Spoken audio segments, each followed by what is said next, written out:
হামলা পাল্টা হামলায় বিপর্যস্ত মধ্যপ্রাচ্য।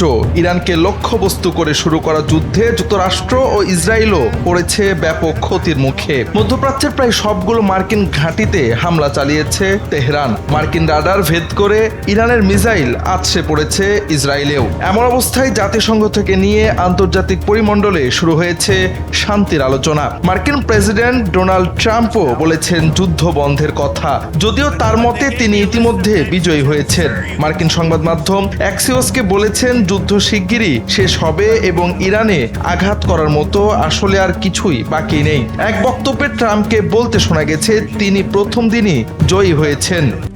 RICL TMX, যুগের পর যুগ স্থাপনা থাকে মজবুত। তবে জাতিসংঘের শান্তি আলোচনা কিংবা ট্রাম্পের যুদ্ধ বন্ধের গল্প কোনো কিছুতেই গলবে না তেহরান। মধ্যপ্রাচ্যে চলমান যুদ্ধ কখন শেষ হবে তা যুক্তরাষ্ট্র নয়, বরং ইরানই ঠিক করবে বলে দুদিন আগেই মন্তব্য করেছেন IRGCর মুখপাত্র ব্রিগেডিয়ার জেনারেল আলী মোহাম্মদ নায়েনি। এবার দেশটির প্রেসিডেন্ট মেসউদ পেজিশকিয়ান জানালেন যুদ্ধ বন্ধ করতে হলে মানতে হবে 3 শর্ত।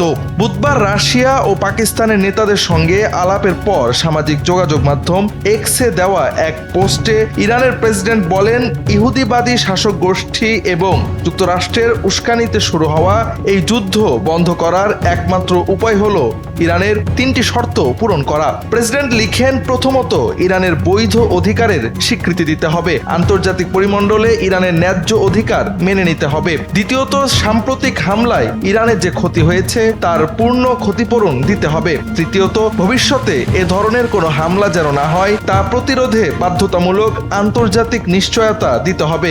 এই 3 শর্ত মানলেই কেবল বন্ধ হবে মধ্যপ্রাচ্যে জ্বলে ওঠা আগুন।